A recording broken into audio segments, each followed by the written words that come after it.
Live from the boiler room. Yeah. Big FTC shit. Word? What's going on with the laugh, man? You already know what that laugh is, man. If you fucking with me and following me and all that, you know what the laugh is, man. It's Big Hyena. Oh, yeah. Let me drop the bomb to that shit. Hold up. Big breath.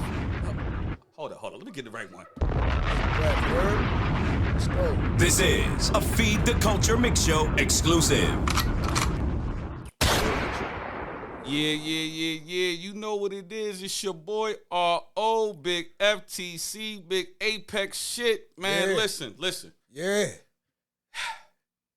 First of all, shout out to everybody that like, comment, subscribe. Shout out Bolo the General. What up, Bolo? Lady Nix. Nix, what's up, mama? Six Shooter. Six. Lachelle. Lachelle, what up? Listen. Let's go. It's certain interviews that you gotta go through and see. You know, I took a little break. You know what I'm saying? Trying to get, health is wealth. You know what I'm saying? Gotta take care of yourself, bro. And Understand it. it's like, all right, boom. My guy hit me. He said, "Yo, I gotta holler at you. Yeah. I gotta, I'm back outside. I'm back." Word. And I was like, all right, I got you. He said, nah. He said, I got a lot to talk about. When it comes to this rap stuff, it's different nowadays. You got the rappers, you got the MCs, you got the artists. They all in the same, but it's just kind of different. This gentleman I had before me, I've been knowing him for about 15 plus. I used to see him out and about when I used to be with Bolo out there promoing these club flyers. Born be out there. Facts. Out there battling niggas, all types of wild shit. Yes, sir. We live from the boiler room. Yeah, let's go, man. Man, y'all know what it is, man. Big boiler. You know what I'm saying? It's your boy R.O. And tonight, I'm in here shooting this shit with the one, the only, Born Unique. What's up, y'all? Appreciate the opportunity, man. Happy to be here, man. I mean, bro, I'm gonna just keep this shit tall with you, man.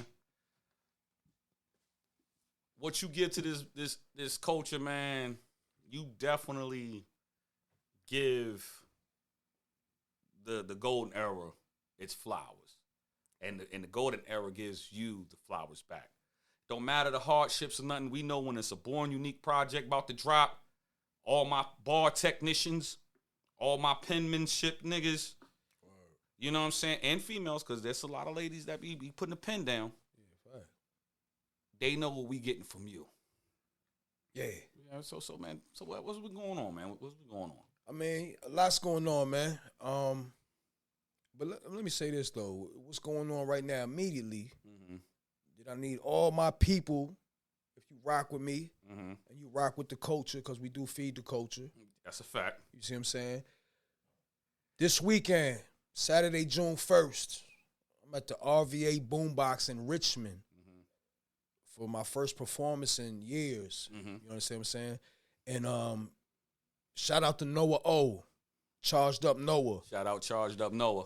He's the brains, the hats, the manpower, and his team behind this wonderful event that's going on this weekend in the glorious city of Richmond. Shout out to R. Yeah. Shout out to R. A lot of history in Richmond, man. So it's surreal for me to be in a good space to come back and do one of my first performances in years, you know what I'm saying, down there. Now let me ask Charged Up Fest. Charged Up Fest? Yeah. Yeah, because I've been seeing Noah O for like years on the gram, and a lot of other Richmond artists like that is definitely like the hip hop mecca right down there. Yeah. Richmond always had a scene since early on. And Noah O, Radio B, Millions, Nick, you know what I'm saying, Gallo, they definitely, you know what I'm saying, they stayed in that area, you know what I'm saying, and they definitely continue to make Richmond, you know what I'm saying, have the opportunity to be showcased and to have their scene, you know what I'm saying, jumping off down there. So, you know what I mean, shout out to everybody out there in the R that's been pushing the culture forward for years, you know what I mean? So, with that being said, like,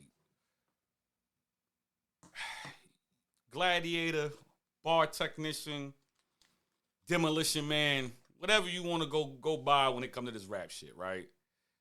Yo, let them know who Born Unique is and where you from. Born Unique, you know what I'm saying? A MC, you know what I mean? A Renaissance man from the golden era, you know what I mean? Still, you know what I'm saying, fortunate to be able to, you know, contribute to the culture, you know what I mean? Shout out to everybody that's been tuned in and you know what I'm saying, still is. I'm a father, you know what I'm saying? I'm a brother, I'm a friend, you know what I'm saying? I'm a lot of things, man, you know what I mean? Good and bad, you heard? So where are you from, though? I'm from Fredericksburg, Virginia. The Burg, Dirty Burg, 540. Right. Shiesty Town of Backstabbers. Uh-huh. You know what I'm saying? Originally from the Pleiades, you know what I'm saying? Pleiades, star system. You know what I'm saying? And through migration and earth seeding, you know what I'm saying? I'm here in the V now, you know what I mean? So let's get to this, right? You being from Fredericksburg. By way of the Palladian star system. What got you into music, bro? I mean, music definitely was, shout out my mom's. She had an extensive record collection of all different types of genres. You know what I'm saying? So that was my first, you know what I'm saying, understanding of music. And, you know, she played everything from, you know, rhythm and blues to soul to rock and roll. You know what I'm saying? Definitely watched a lot of Soul Train with my mom's early on. You know what I'm saying? I know that's right. So that was my first really introduction to music. Hip hop wise, I gotta say, I had an older cousin, cousin Freddie, rest in peace too. R.I.P. Cousin Fred. He lived outside of Philadelphia, and you know he was where I first heard hip hop from. You know what I'm saying? He was older than me. You know what I'm saying? So he was in the era. You know what I'm saying? Right. I was a youngin', you know, like 8, 9. You know what I'm saying? And then as it progressed locally, a family friend of my mother and father's, their son, Kev. You know what I'm saying? Big Kevin. You know what I'm saying? Definitely. Not the one that got the Acura, right? Oh, no. You hear from the song, right? Yeah. Nah, shout out that Kev, too. This was a different guy, you know what I'm saying? Like, definitely a influence. I looked up to him a lot because he was into the style, you know what I mean? And his friends I used to see, you know what I mean? And they was always playing the music. And when I would go over there for family functions, you know what I'm saying? And it just had me, you know what I mean? Right. So when you say Cousin Freddie, R.I.P., he's the one that inspired you to make music. I'm not going to say to make music, but that was my introduction to hip-hop. Okay. Inspired me to actually pursue music. The first monumental experience I can think of, I was already into the culture, you know what I'm saying? And I would play around, you know what I'm saying? I was into poetry and writing stories. I was a story, you know what I'm saying, in school. Like, I always loved that, you know what I'm saying? I was very descriptive, and, you know, I used to make these short stories and do the illustrations and shit. So I was always into expressing myself through words. But to really take it to the next level of just freestyling and all that, was the talent show. My older sister was in her school, you know what I'm saying? I was probably 6th grade, 7th grade, and there was this group that performed there named the Boogie Monsters, which went on to make a few albums. Right. And I still remember that was the first time I ever seen a live performance of hip hop, other than, you know, just on TV and everything. And it just touched me the way they freaked it. And, you know what I'm saying? Shout out to Vex from the Boogie Monsters. It definitely was an early inspiration for me to want to take just a little freestyle and playing around to the next level.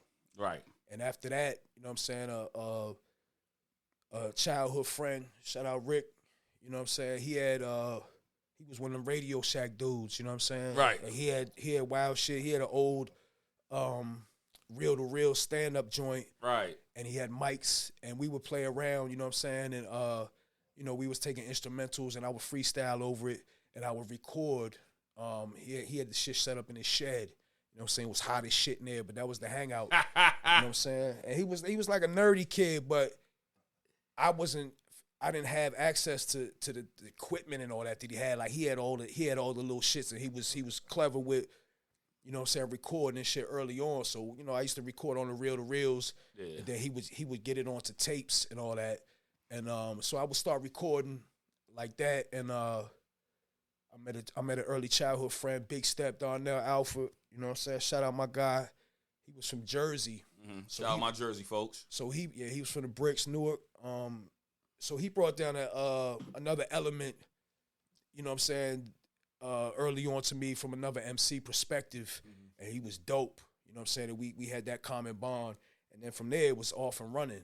You know what I'm saying? Now you said that your man, the Radio Shack Don, the Don Dada of Radio Shack, Ricky Mueller. Shout out Ricky Mueller wherever you at. Hey, do you remember any of the instrumentals you might have rocked back then? I definitely remember one of the first joints that I can remember that I rocked to was the Dewick joint. Oh, they gotta drop a bomb to that one. Yeah. Gotta drop a bomb to that one. Yeah, I used to. Matter of fact, I probably recorded. I don't know how many songs I recorded over that. You know what I'm saying, and talk about the old Gangstar joint. Yeah. Shout out my man Big Step. He came and I think he even jumped on that. But yeah, any you know, back then used to get the 12-inch cassettes with the maxi singles with the instrumentals. You know what I'm saying? This is before YouTube. Oh yeah, definitely. This is when if you had a person that had vinyl and they had the promotional use only joints, you found a lot of gems on the back of them joints. I mean, yeah, and like even before that, it was tapes for me. You know what I'm saying? That's where I would get all the instrumentals. I used to buy singles and steal singles, just if they had an instrumental. Yeah, because back then, you know what I'm saying? And them shits used to have the wild remixes, like crazy joints, and they would have the remix instrumentals and all that shit on there. So yeah, that was the first shit. And I used to make tapes, like I had tapes in school and all that. You know what I'm saying? Right now, let me ask you this though, right? So you from the Bird. From the Palladium Star System. Yeah, we all are. Cuzzo put you on from Philly. You come down here. You got your team putting you on. You making wild tapes and shit. You know what I'm saying? How would you describe the music that you typically create? I mean, I studied the greats. You know what I'm saying? So I definitely was influenced early on by the likes of Rakim's, you know what I'm saying, Grand Poobah, you know what I'm saying, Tribe Called Quest, you know what I'm saying, MC's lyricism, you know what I'm saying. So that was my you know, my blossoming of coming into the style, you know what I'm saying, and then it progressed with, you know, the Nas's, the, you know what I'm saying, the Prodigies, Wu-Tang shit, you know what I'm saying, like, those were definitely early influences for me to help mold the craft and the direction that I was going. You know what I'm saying? Because East Coast music, New York really dominated early hip hop. Right. So to me, that was what resonated with my palate. You know what I'm saying? That I connected with. So of course I studied the greats, and that influenced my style of the sound that I would create. Now, you know what I'm saying? Now let me ask you this though. Like, so when you creating, right? Because like I said, the style you're talking about the golden era. So let me ask you this though, like, so your creative process, right? Right. Walk me through a typical Born Unique session. My creative process, there's really no blueprint to it. I guess if I have to sum it up in words, I would say that the music dictates, you know, what I come up with. You know what I mean? And it's crazy because, you know, I get beats from producers that are dope, but some of them just don't. When the beat makes me right, when the beat grabs me, you know what I'm saying, and makes me right, I guess that's the process that I feel most comfortable with, because I know it's like I'm not forcing nothing. Right. You know what I'm saying? The beat talks to me, and I talk back. You know what I'm saying? We have a conversation. Man, hold on. Drop that bomb. Say that again. I had to drop that bomb, man. I had to drop that bomb, man. Drop that hyena. Hold on, there you go. Let me get that laugh one There you time. go. You know what I'm saying? But nah, like I said, like I don't like to force nothing. You know what I'm saying? So when the beat talks to me, I talk back. You know what I mean? Mm-hmm. Now, your catalog throughout the years, you have some crazy records. Thank you. But a lot of your crazy records and a lot of your production comes from this guy. And this guy has been a staple in our hip hop community since I was shit. I started going to the sound room when I was 21. I'm 40 now. Word. You feel me?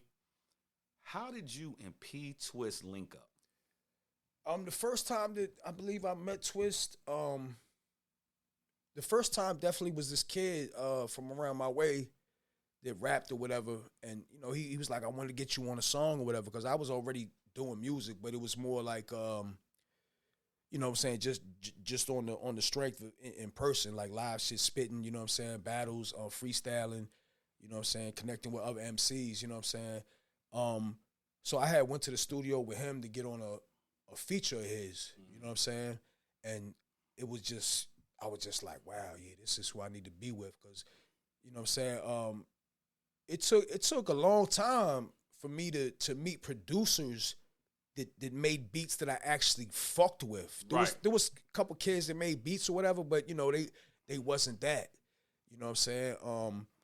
And I was like, yeah, I gotta fuck with him. You know what I'm saying? And we might exchange numbers or whatever, this and that. And I know deep down, homie really was mad he took me up there because, you know, I was stand out on the track and Twist fuck with me. You know what I'm saying? Right. So we exchanged numbers or whatever, and I don't know if I went back up there on my own after that, but I was definitely hip to him. But I used to do most of my recording in Richmond. You know what I'm saying? Shout out Docs One at the spot.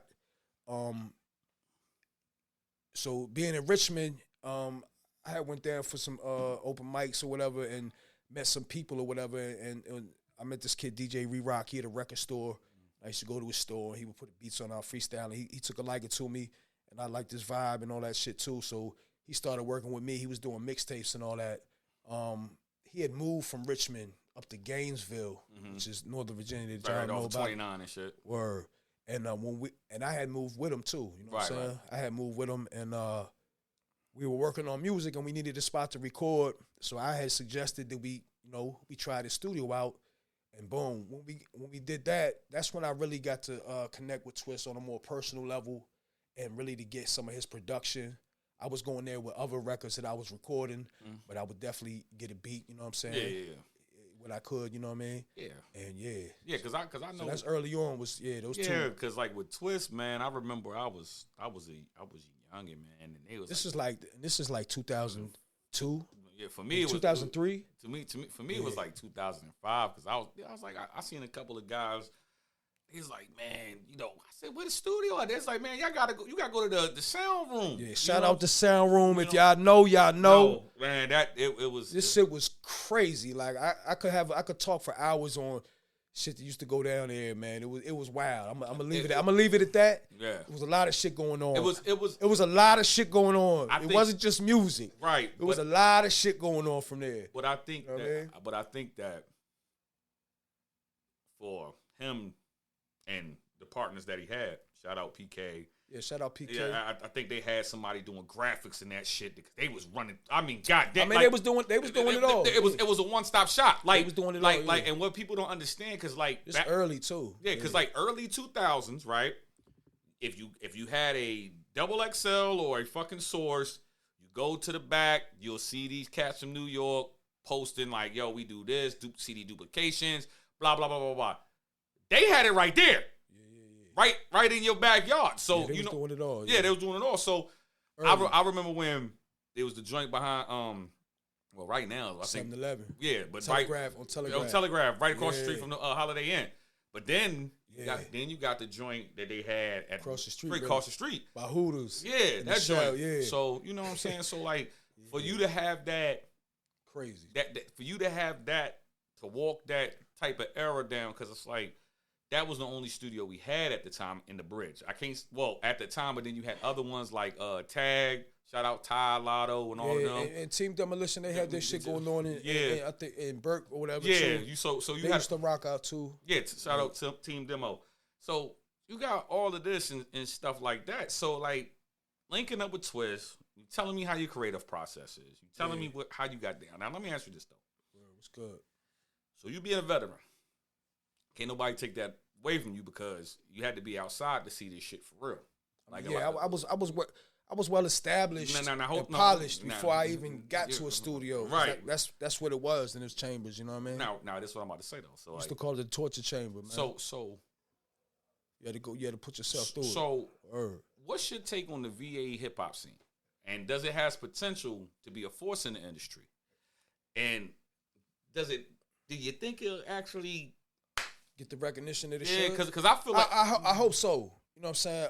From my experiences, you know, even in the Berg, there was certain hip hop functions. You know what I'm saying? But you got to remember too that at the time that these things was going on, the golden era East Coast lyricism, that was the wave. Yeah, you see what I'm saying? Besides that, I mean, it was a little spot, you know, downtown. Like, it was always a spot. Shout out DJ Rags and shit. He was always active. DJ Rags and all of them. But other than that, you know, I would have to travel. Norfolk was always, you know what I'm saying, shout out Re-Rock. He used to get me down there to Norfolk, you know what I'm saying, to rub elbows with certain artists and move and shake. And Richmond always had an ill vibe, man. You know what I'm saying? Like, that was part of my early career, like, you know what I'm saying?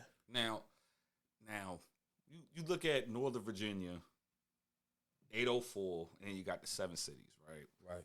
And give me the time frame when you was down there. This is early 2000s, all the way, the whole 2000s. So Richmond might have been 99 though, but 98. But see, the thing about it, like that era, you know what I'm saying? Like, even to this day, Richmond still got their boom bap lyricism. I'm not. Richmond is live. You know, Richmond is live. To this day, you still got cats in Norfolk, you know, smoking shit like on like Norfolk, Virginia Beach, Portsmouth, all that. Like, you know what I'm saying? Shout out the whole 7 cities. Oh yeah, they always been active. They always been active. And it's like the production, like, cause you know, me and you might have talked, and we you know what I'm saying? We talking about producers and stuff, and you know, of course, you know about the Binks, the Knots. But you also got J. Clyde. You got Clyde's crazy. You got who else? Clyde gonna be at the fest too. Oh, shout out J. Clyde. I was on his Instagram one time, and I was just, you know, I was in the work. I'm on the Instagram on the work truck. You feel me? I got the Bluetooth playing. I might fucking heard a beat. I kept put every time at the stoplight, I'm listening to that motherfucker. I'm like, oh shit, this shit hard. And the thing about it is that production, you know what I'm saying? Because like when you would never think that Virginia would have that type of hip hop production. I mean, yeah, and to speak about Virginia producers, in Richmond, I definitely gotta shout out Clef Dollars. Mm-hmm. Rest in peace to Clef Dollars. He probably was the first producer that I recorded with that was dope on a level. This was before I even met Twist. You know what I'm saying? But yeah, VA is crazy, man. It's so much talent here, man. Will it ever catch on?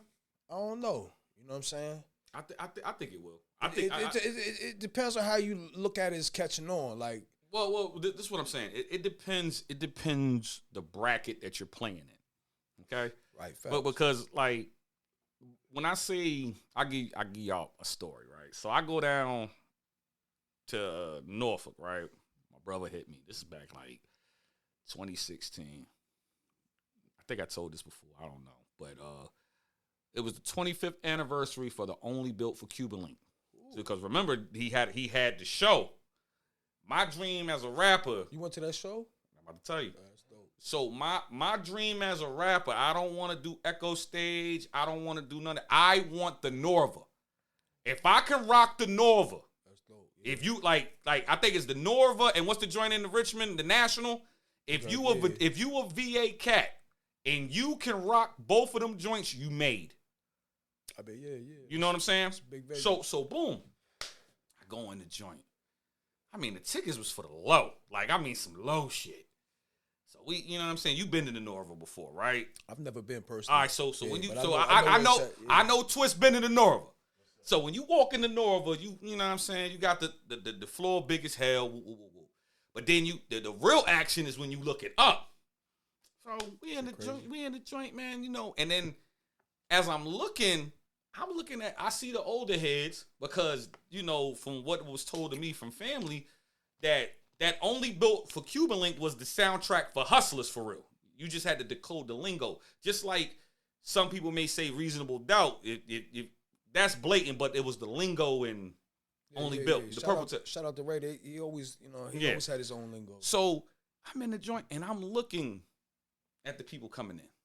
The people in the I think I was like 32 at the time, 32, 31.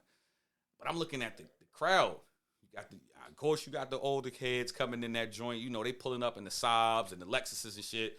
But then you got the younger crowd. And I'm like, what the fuck they know about this shit? But then, you know, you in there, they playing certain cuts. Of course, when it comes to the purple tape, everybody know it's certain cuts, like Incarcerated Scarfaces and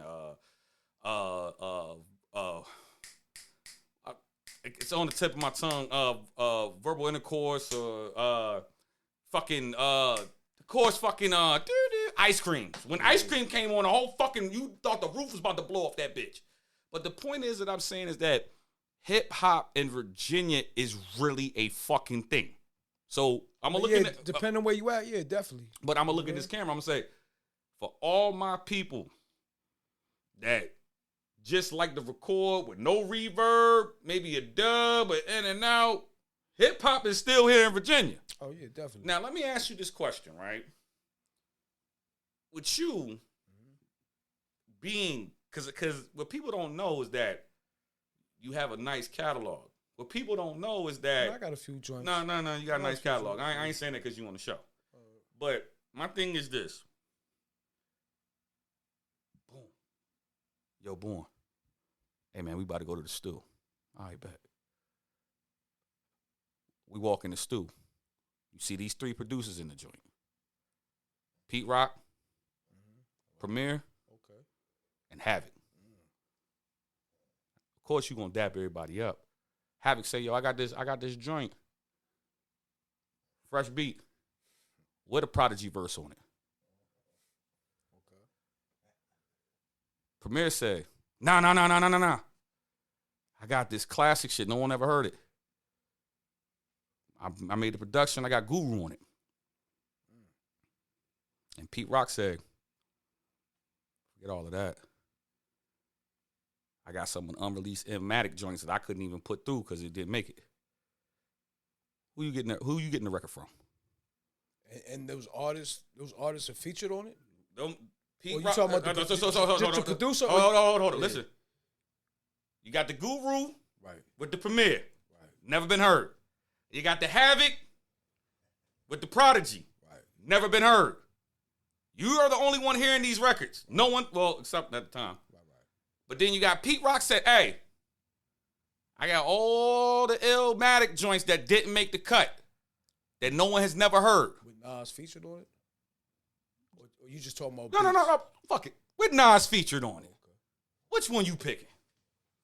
I mean, if those artists are on the production, it changes my answer. Like, but if you just talking about straight production, I give me straight production, then give me the other one. Straight production, I'm going with Preem. Okay.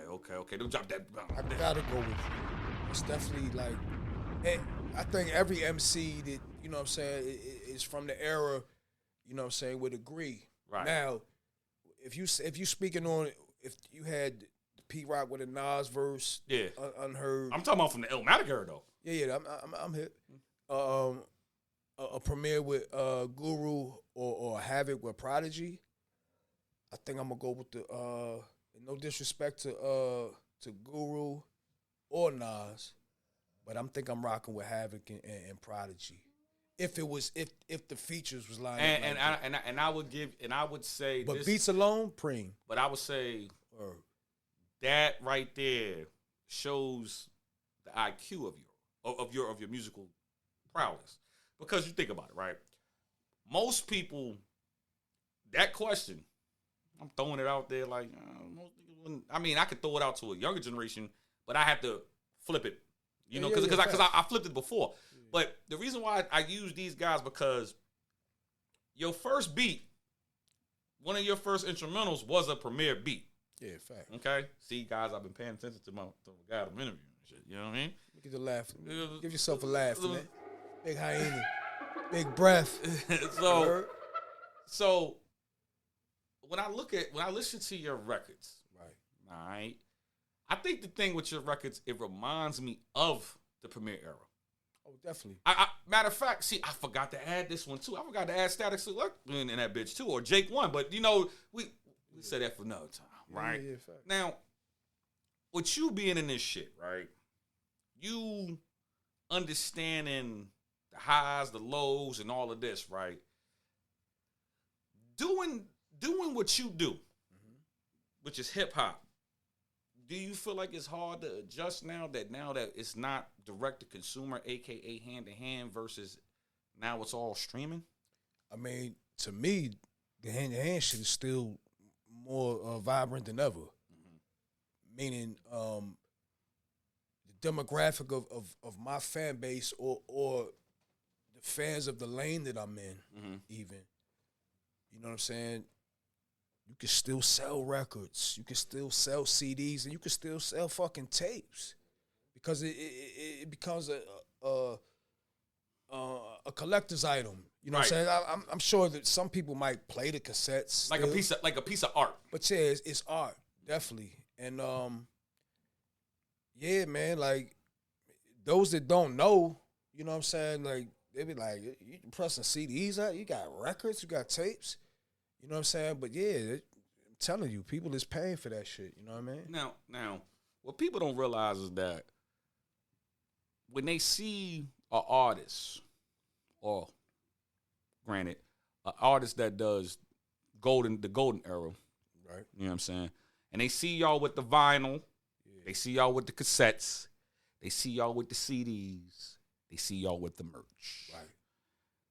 And then they feel like y'all might be biting some other crew.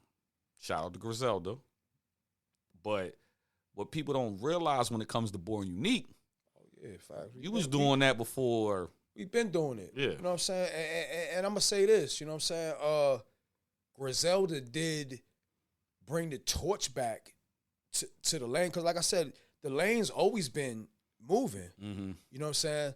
But there's only been a few artists in that lane that actually flourished and got into you know, selling the wax and all that other shit. You know what I'm saying? But Griselda definitely they definitely had the torch, you know what I'm saying, at the finish line to bring a lot of light back to this lane. But yeah, other artists, we've been doing this shit. Right. That's not to slight Griselda at all, you know what I'm saying? Yeah. Now let me ask you this though, like Griselda ain't do nothing new.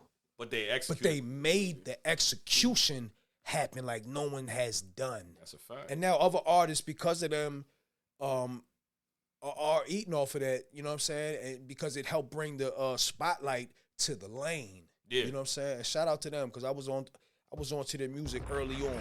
I gotta drop a bomb for that one, cause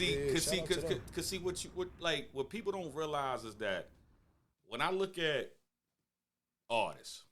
You know what I'm saying? Because, you know, you got some artists that their lane is the stream. Right. You got some artists that be like, man, fuck that streaming shit. You got to come holler at me for this new shit. I mean, yeah, I'm definitely, especially for this next Grime Lords project, it's definitely going to be Bandcamp, you know what I'm saying, hub, you know what I'm saying, when we drop. And it's going to stay like that for a while. Eventually, I'll put it on the DSPs and all that. Mm-hmm. But definitely control the narrative of, this is where, if you fuck with me and you want this music and the Ground Lords and P Twist shit, like, it's for y'all that appreciate it and is willing to pay. You know what I'm saying? Yeah, we're going to put it on the DSPs. And there's nothing wrong with the DSPs. If you got a big-ass record, you know what I'm saying, and you getting dumb, crazy views, then yeah. But I'm definitely going to take advantage of the more tangible items such as wax, CDs, tapes, merch. You know what I'm saying? And we always did that too. You know what I'm saying? I always had the merch for early projects. Shout out, facts. Boiler Room, Facts. Heating Season. We always had the T-shirts and the CD packets. You know what I'm saying? In the Ziploc bags like work. You know what I'm saying? We did that. Shout out to everybody that still has them joints. Yeah, man. Because like I told you earlier before we got into, I was like, man, I went to my mama's house. I found one of them joints. Yeah, I can't fit. Yes, I can see. I can't fit this shit. Word, a little snug, but nah, we always did that because you know that's just what we knew. You know what I'm saying? Like, and you know, hand to hand was everything, anyways. You know, that's how we was used to getting whatever we was getting. You know what I'm saying? So, yeah, we definitely was gonna feed them. You know what I'm saying with that. Now let me ask you this though, Ray Boy. So, let me get to this real quick. So with your discography, right? You have a lot of work. You said like, you know, I got a few joints. Yeah, Bandcamp, you know, DSPs, shit. That Piff was your playground until they got rid of the motherfucker. But yeah, if y'all go, I think it's like archive.org or some shit. Yeah, shout out that Piff. I definitely had a lot of projects on there. So lot of mixtape shit. So I'm gonna ask you this question. We're gonna play start, bench, cut. I'm gonna name 3 of your projects. Excuse me. Yeah. You're gonna start one, you're gonna bench one, and you're gonna cut one. Okay. Your 3 projects that you got that's on hand is Wimbledon Dons, Heathen Season, classic, and Boiler Room. So you saying I gotta keep one as my starter. Mm-hmm. One I can have on the bench, and the other one has to get cut. Yeah.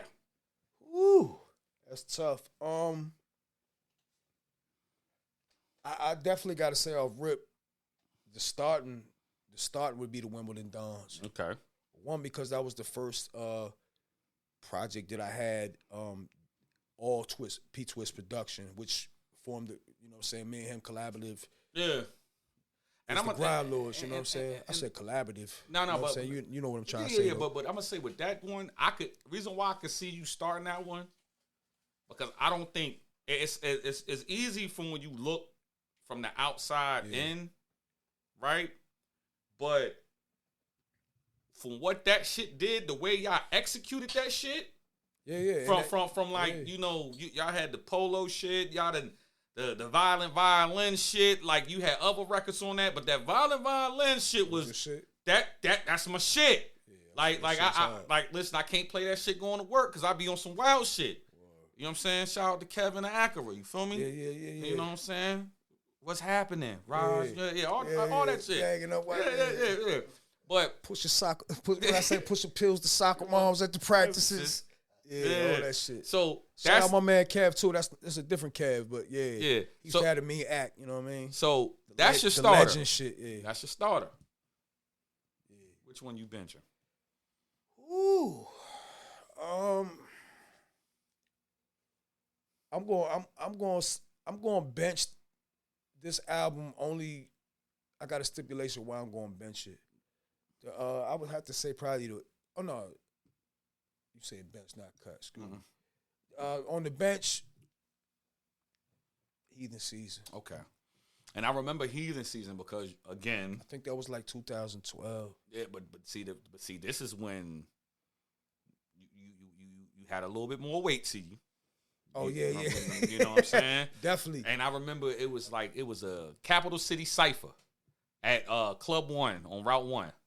Okay. Yeah, and you was there, and you was. I don't recollect. No.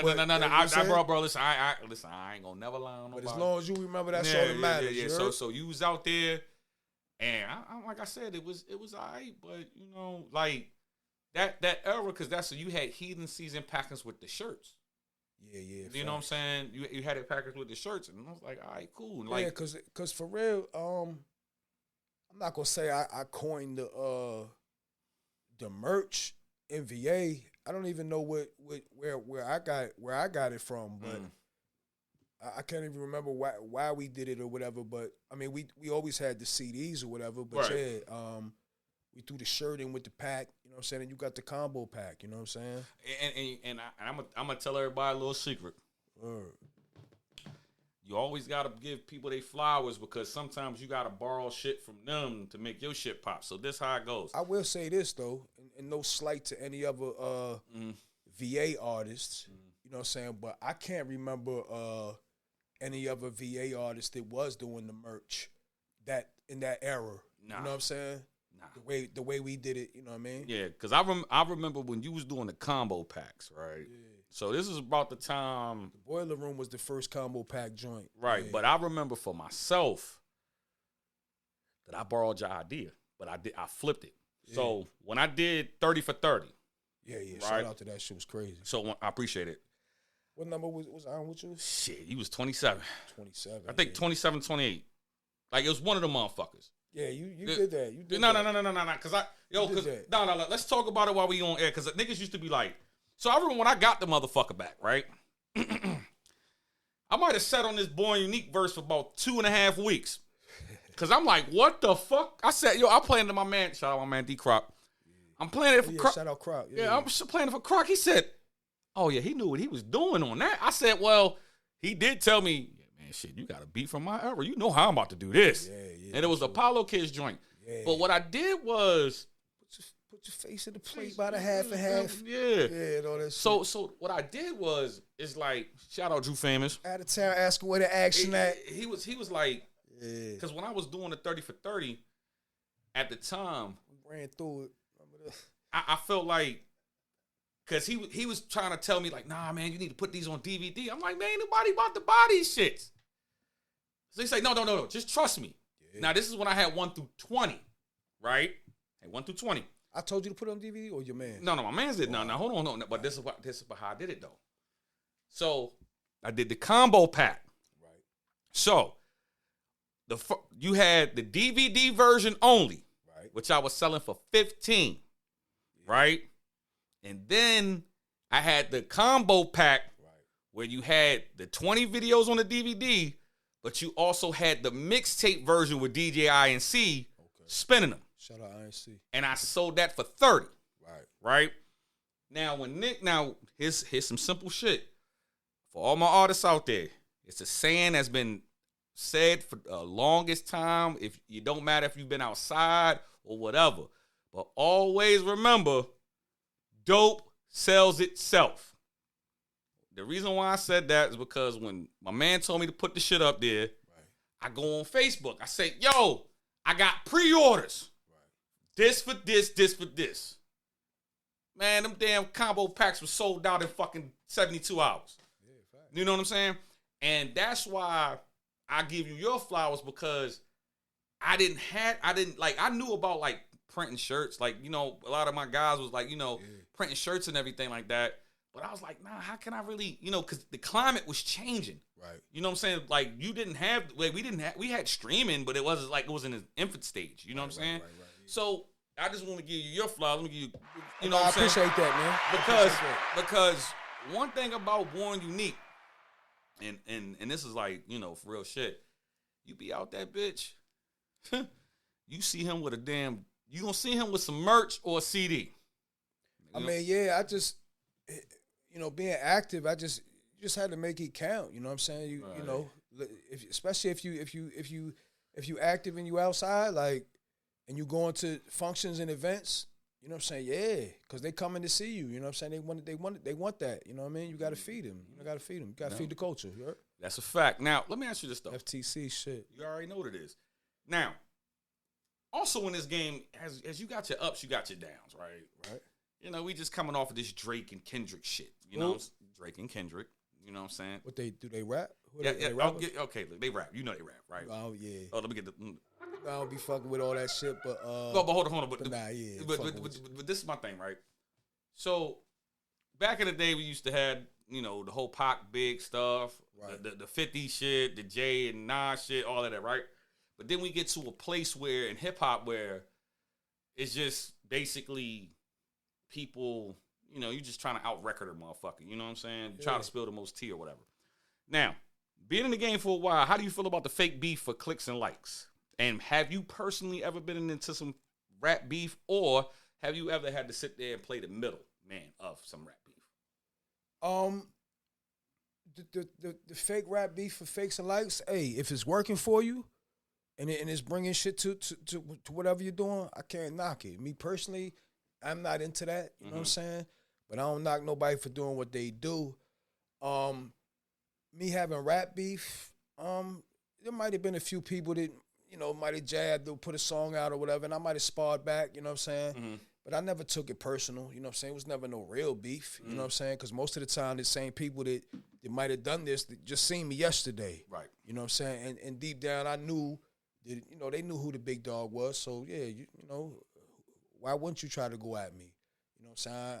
I don't know how I really ever went for you, you know what I'm saying? But, I mean, we'll get into all that. Being in the middle of what, like, you saying, like, with beef between two other MCs? Yeah. That I fuck with? Yeah. It's kind of crazy you asked that. All I'm going to say is this. For me personally, you know what I'm saying, if I got a bond with somebody, you understand what I'm saying? With both parties, you know what I'm saying? There's always been respect or whatever. I don't get involved with it. I'm not going to choose sides. Right. Now, if it was some wild, real disrespectful, you know what I'm saying, street shit or you know what I'm saying, breaking the code or, you know what I'm saying, doing some wicked shit like that, then yeah, you know what I'm saying, I would probably choose sides out of loyalty. But I'm loyal to myself first, and I move how I move, you know what I'm saying, and I respect everybody for how they move. Right. You dig what I'm saying? So I try not to get involved, you know what I'm saying, and you know, it's a tough slope, you know what I'm saying, because, you know, I don't know, you know, different artists could maybe feel some type of way, you know what I'm saying, showing love to both sides of the parties, but to me, it's not playing both sides for me personally, you know what I'm saying. If I got a bond and I'm rocking with this person or if I'm rocking with that person, if y'all got issues, you know what I'm saying, I'm not getting in the middle of it.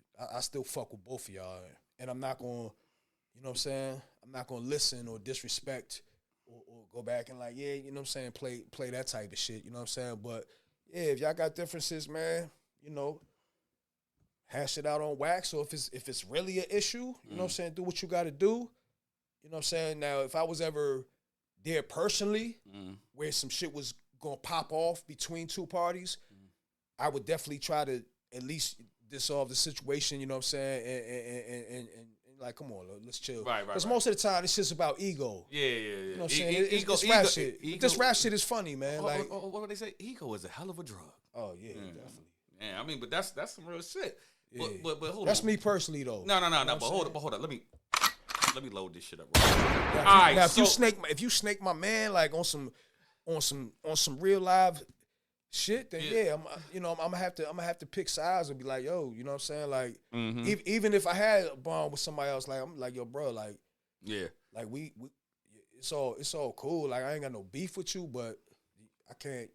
You snake my man like that, nah. right. You can't no treacherous shit. We can't. Nah, you don't. But little rap shit and ego shit, I don't get involved. Right. You know what I'm saying? That's some real shit. Now, what I'm about to get to, I'm about to play this shit with you. I'm about to play called Rapid Fire, right? Okay. But actually, it's Rapid Fire by elimination. I'm gonna say some shit, and then you going, you know, play along. So, the first thing I'm gonna ask you, I'm gonna say 5 artist names. All right. Me and you conversed earlier, so we're gonna make it rock, right? 4 gotta go. You keep 1. You ready? Yeah. Big Pun, Scarface, Prodigy, Jadakiss, and Nas. That's 5 first, though. That's 5. You said 4. All right. But 1 got to go, so it's 4. No. 4 got to go. You keep 1. Oh, okay, 4 got to. Excuse me.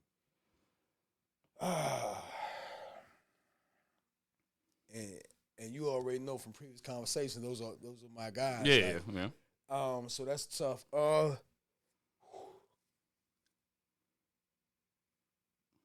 Now, is this to listen to, or just like, or we just talking, or is it? If these 5 artists that I named, which are your guys, 4 of them gotta go. You keeping 1. That's tough.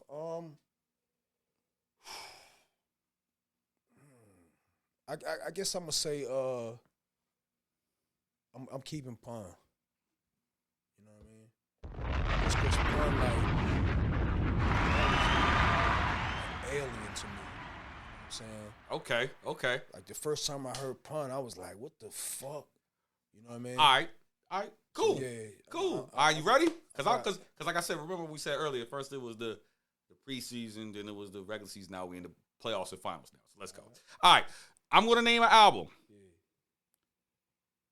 You either going to say classic or trash it. You ready? You ready?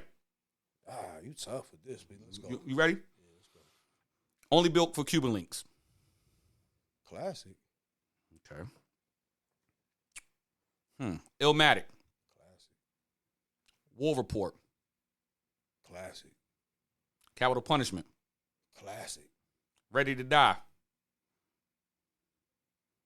It's a classic, but I could trash it. If and no disrespect to Big, you know what I'm saying? I fucked with Big, but I was never I mean that album was crazy though. I ain't go front, you know what I'm saying? But I could say both. I could say both for that album for me personally. Liquid Swords. Classic. Let me see. No Way Out. Who's that? Who's that? Puffy. Oh, trash it. All right.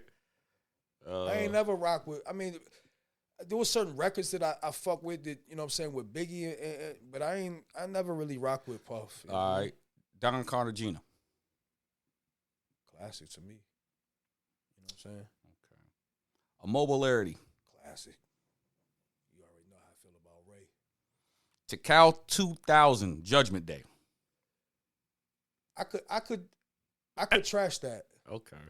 And nothing against Meth. I was never a big Meth fan. I like certain Meth verses and certain Meth songs, but I was never like diehard Meth fan. I was always Ray and Ghost. Okay. You know what I mean? But shout out to Meth. He's ill. You know what I mean? 2000 BC.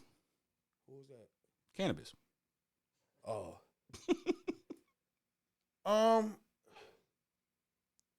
I could trash that.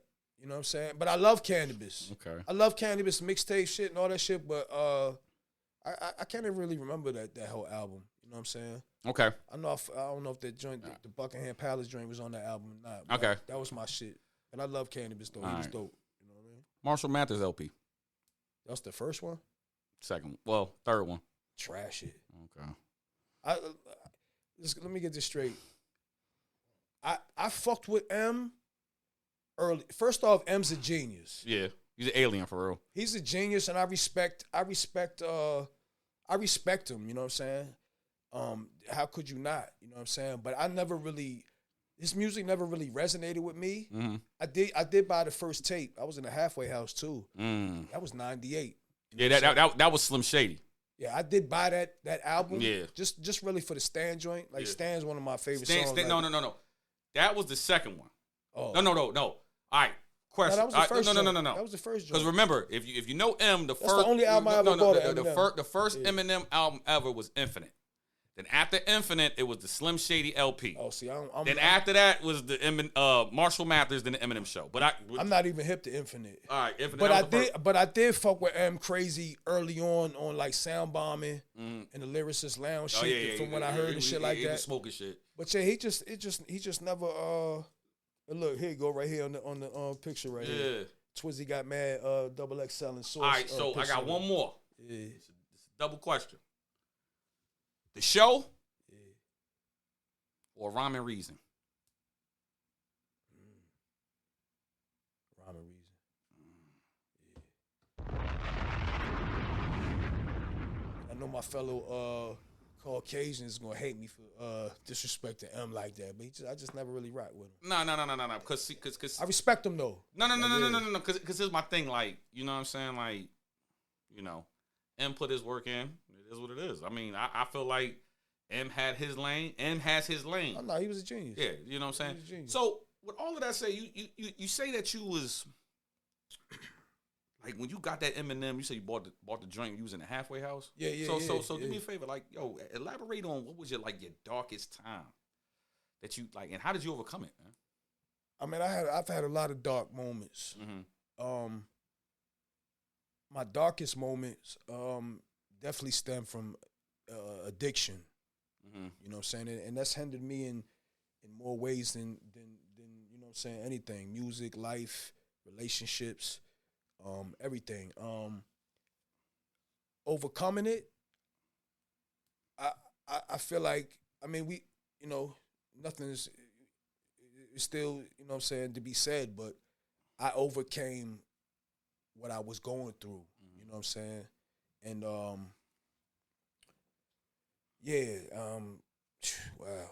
You know what I'm saying? Addiction definitely is a crazy disease, you know what I'm saying? You know, and those that never had felt that or gone through that, you know what I'm saying, they don't understand. You know what I'm saying? But I do, you know what I'm saying? And yeah, I've definitely moved past a lot of demons and here in the last, I've been clean now for 8 months too. You know what I'm saying? Shout out to that. You know what I'm saying? Let me get that hyena laugh too, but that breath saved my life. You know what I'm saying? But yeah, shout out to anybody going through addiction. Me personally, like, I went through some crazy shit, and I'm not trying to get all into it, but it was either gonna go this way or that way, and if it went that way, like, we probably wouldn't be having this interview right now. I'm gonna leave it at that. Right. But for me personally, you know, after the situation I went through, you know what I'm saying, really brought me into the peace that I have now. You know what I'm saying? And I had to lock in and like get to the root of why I was even abusing certain things. You know what I'm saying? That was the first step, to have an understanding of why I was even doing that. You know what I'm saying? And once I got an understanding of that, you know, then I started to break it down even further. And for me personally, like, my biggest obstacle with addiction was ego. Speaking of ego again. Yeah. You know what I'm saying? Because for me personally, you know what I'm saying, a lot of my homies and peers, you know what I'm saying, they were functioning addicts. You see what I'm saying? Where they could do whatever and you know what I'm saying, they could turn it off and handle their responsibilities. Right. Me personally, I got so engulfed in it that I didn't stop. You know what I'm saying? Once it was on, it was on. Yeah, and I was drinking, that was everything. I ain't never smoked no crack or do no heroin. You know what I'm saying? But everything else, yeah, I was into heavy, and you know what I'm saying? And you know, I would trick myself, you know what I'm saying, like, because I always knew I had control issues and problems, you know what I'm saying? Impulse disorders and shit, you know what I mean? But I had to really humble myself, you know what I'm saying? And one thing I was lacking too was a spiritual connection. Right. You know what I'm saying? Which I've come into my spiritual realm throughout this whole process of me being sober. You know what I mean?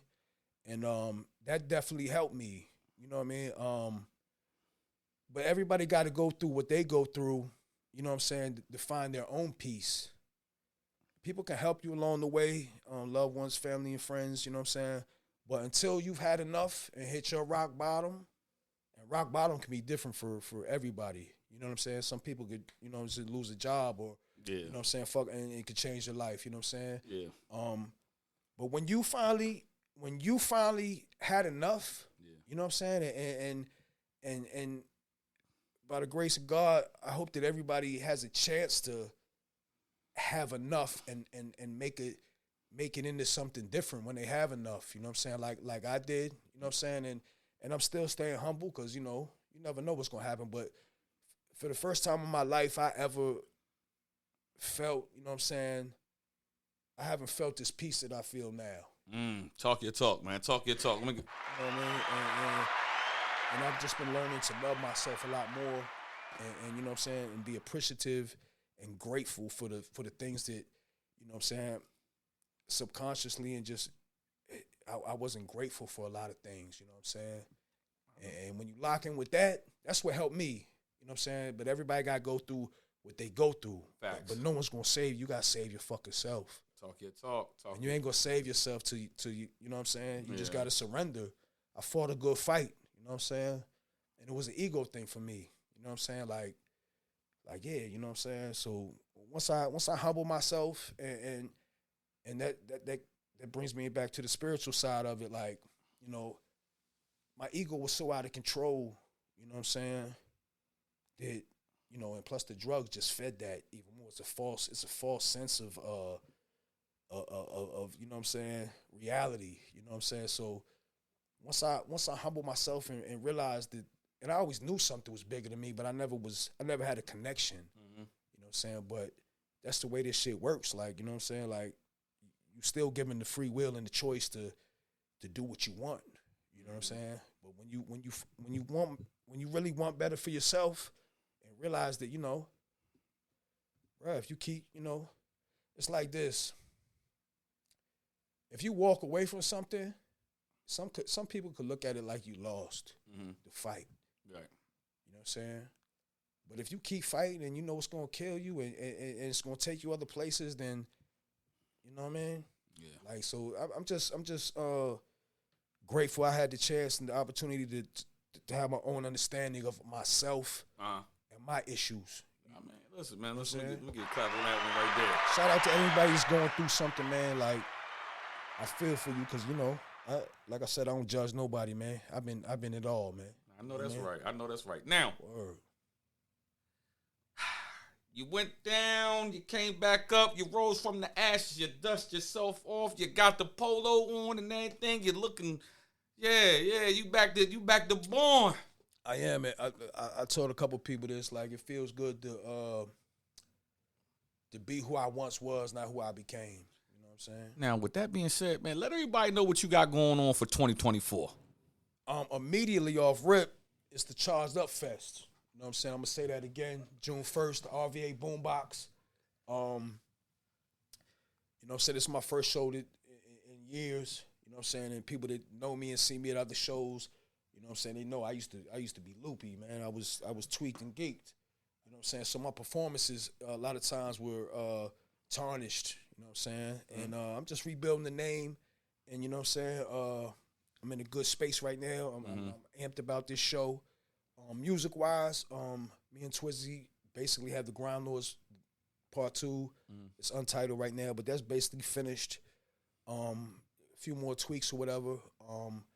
And other than that, music-wise this year, I got another project that's basically done with various producers. Twizzy got a couple joints on there. Hurricane. Shout out Hurricane.